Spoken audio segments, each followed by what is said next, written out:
नमस्कार। मैं आचार्य सरिता प्रसाद के अपने ज्योतिष और आध्यात्म के चैनल वैदिक ज्योतिष शिक्षण संस्थान में आप सभी दर्शकों का हार्दिक अभिनंदन करती हूँ। आज से मैं आप सभी के लिए वास्तु शास्त्र की नई सीरीज शुरू कर रही हूँ, तो आप सभी मेरे वीडियो को देखें, लाइक करें, शेयर करें, सब्सक्राइब कर लें, क्योंकि आने वाले समय में ऐसे ही ज्योतिष शास्त्र की अन्य विधाओं, पामिस्ट्री, न्यूमरोलॉजी, टैरो से संबंधी वीडियोस आप सभी के लिए लाती रहूँगी। तो मेरे चैनल को लाइक करें, मेरे चैनल को सब्सक्राइब कर लें, और यदि आप सभी को मेरा यह ज्योतिष संबंधी कार्यक्रम अच्छा लग रहा है तो मेरे वीडियो को ज़्यादा से ज़्यादा लाइक से और सब्सक्राइब करें, और इस वीडियो को अपने जानने वालों में ज़्यादा से ज़्यादा शेयर करें, ताकि अन्य भी जानकारी से लाभान्वित हो सके। और यदि किसी को अपनी कुंडली मुझसे एनालाइज करवानी हो तो मेरे मोबाइल नंबर 8383904847 पे कॉल करके मुझसे अपनी कुंडली एनालाइज करवा सकते हैं। मैंने ज्योतिष के क्षेत्र में वैदिक ज्योतिष, पामिस्ट्री, न्यूमरोलॉजी, टैरो, वास्तु, फिजिटिंग, gemology, advance predictive astrology, Vastu Shastra, remedial course, इन सभी विषयों का मैंने अध्ययन कर रखा है, और लगभग इस क्षेत्र में 10-12 साल से लोगों को सेवा दे रही हूँ। तो चलिए इसी के साथ हम जान लेते हैं कि वास्तुशास्त्र का ज्योतिष में क्या महत्व है। वास्तुशास्त्र भारतीय प्राचीन विद्वानों द्वारा परिष्कृत किया गया वह विज्ञान है जिसकी मदद से जीवन की नकारात्मकता को दूर किया जा सकता है। आज के दौर में लोग इस विज्ञान को भवन के निर्माण में बहुत ही महत्वपूर्ण मानते हैं। तो आज हम आपको वास्तुशास्त्र से जुड़ी महत्वपूर्ण जानकारी के बारे में बताएंगे कि वास्तुशास्त्र का इतिहास। सबसे पहले आइए जान लेते हैं कि वास्तुशास्त्र का इतिहास क्या है, कहाँ से इसकी उत्पत्ति हुई है, जान लेते हैं। ऐसा माना जाता है कि वास्तु विद्या प्राचीन समय से ही भारत में था। हालांकि इसको परिष्कृत करने में आर्यों का महत्वपूर्ण योगदान रहा है। इस विद्या के जरिए लोग अपने आसपास के माहौल या घरों में आमूलचूल परिवर्तन करके सकारात्मकता लाते थे। भारत के प्राचीन ग्रंथों में वास्तु विद्या के बारे में जिक्र मिलता है। वास्तु को ज्योतिष विद्या का ही एक अंग माना जाता है। ज्योतिष विद्या कुंडली के आधार पर भी घर के वास्तु को सुधारने की सलाह पुरातन काल में दिया करते थे, और यह चलन आज भी जारी है। वास्तुशास्त्र से संबंधित वास्तु संबंधित माना जाता है। भारत के प्राचीन ग्रंथ ऋग्वेद में वास्तु को भवन निर्माण से संबंधित माना जाता है।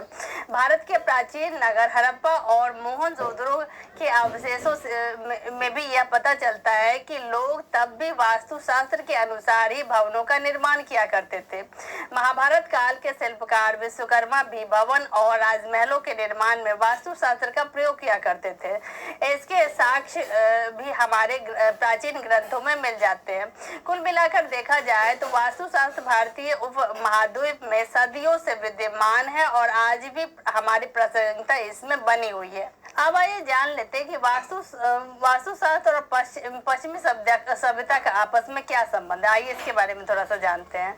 भारत के अलावा पश्चिमी देश में भी वास्तुशास्त्र का इस्तेमाल करने लगे आप लोग।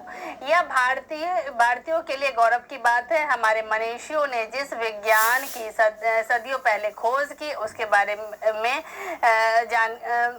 बारे में जानकर पूरा विश्व चकित है। वास्तुशास्त्र की परिकल्पना तो लंबे समय से थी, लेकिन जब पश्चिमी देशों ने भारतीय प्राचीन ग्रंथों में वास्तुशास्त्र के बारे में पढ़ा तो वह आश्चर्यचकित हुए।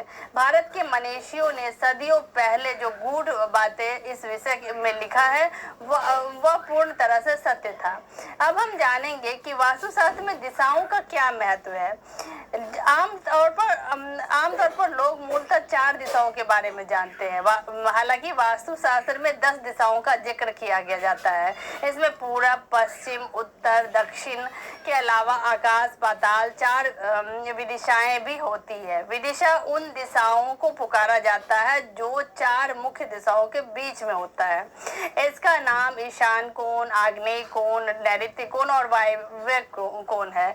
इन दिशाओं के ज्ञान और अहमियत को देखकर ही वास्तु अनुसार भवन का निर्माण किया जाता है। अब हम जान लेते हैं कि वास्तुशास्त्र में कौन कौन सी मुख्य दिशाएं होती है। आइए इसके बारे में विस्तार से जानते हैं। सबसे पहले पूर्व दिशा। इस दिशा से ही सृष्टि के पालनकार सूर्यदेव का उदय होता है, इसलिए वास्तु में इस दिशा को सबसे महत्वपूर्ण माना जाता है। इंद्र को इस दिशा का स्वामी माना जाता है।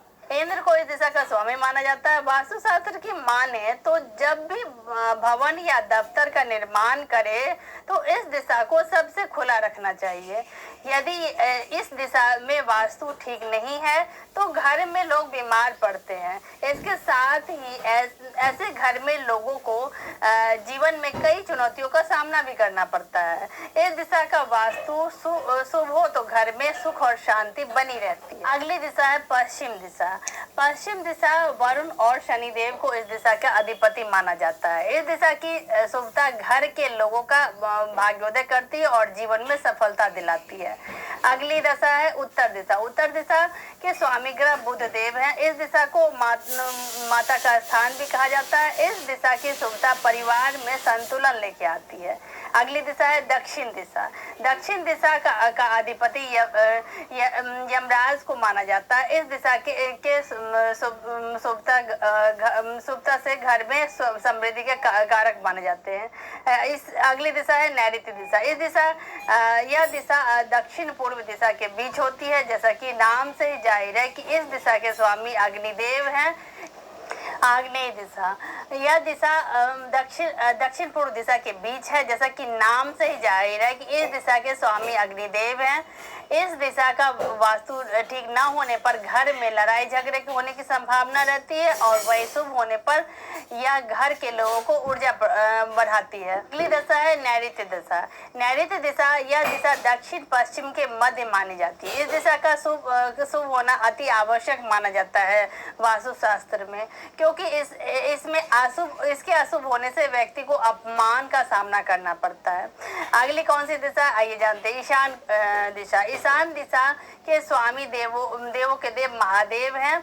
इसीलिए इसकी सुविधा अति आवश्यक है वास्तुशास्त्र में। इस दिशा में पूजा घर बनाने से जीवन में समृद्धि आती है और शौचालय इत्यादि इस दिशा में बिल्कुल नहीं बनाना चाहिए।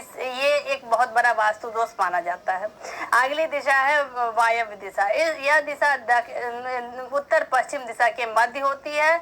इस दिशा की शुभता कुटुंब और सामाजिक संबंधों में आपको सफलता दिलाएगी। अगली दिशा को है उधर दिशा। उधर दिशा ब्रह्मा जी को इस दिशा का स्वामी माना जाता है। पूरा आकाश इस दिशा को दर्शाता है। इस दिशा की ओर मुख करके ईश्वर का आशीर्वाद प्राप्त होता है। अधो दिशा। अधो दिशा के स्वामी शेषनाग माने जाते हैं। यह दिशा धरती के नीचे का प्रतिनिधित्व करती है। भवन निर्माण के दौरान भूमि की पूजा का चयन सही तरीके से करने से जीवन में शांति बनी रहती है। वही हम जान लेते हैं कि वास्तुशास्त्र में कुछ महत्वपूर्ण उपायों को अपनाकर हम अपने जीवन में किस प्रकार से सुख व समृद्धि की वृद्धि कर सकते हैं। आइए जान लेते हैं। सबसे पहले, यदि आपके घर के मध्य में भारी चीजें रखी हुई है तो जीवन में परेशानी आ सकती है। इसीलिए मध्य स्थान को हमेशा खाली रखें, क्योंकि इसे ब्रह्म स्थान माना जाता है वास्तुशास्त्र में। घर के मंदिर का निर्माण ईशान दिशा में करना शुभ फलदायक रहता है। घर के शयन कक्ष में कभी भी आईना न रखें, इससे वैवाहिक जीवन में परेशानी आती है। धन संचित करने के लिए और आय में वृद्धि के लिए पूर्व दिशा में धन रखें।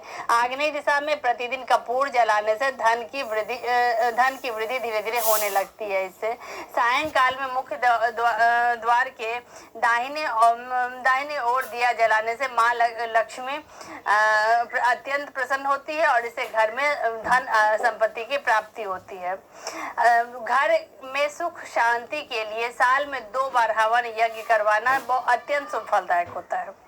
तो इसी के साथ वास्तुशास्त्र के अनुसार यदि आप अपने भवन या दफ्तर में कुछ परिवर्तन करते हैं तो जीवन की नकारात्मकता इससे दूर होती है। भवन के निर्माण के समय ही यदि आप वास्तु को सुधार लेंगे तो इससे आपके जीवन में हमेशा के लिए सुखद रहेगा। इसलिए भारत के इस प्राचीन विज्ञान को अपने जीवन में हम सभी को उतारना चाहिए। तो इसी जानकारी के साथ आज मैं आप सभी से लेती हूँ विदा।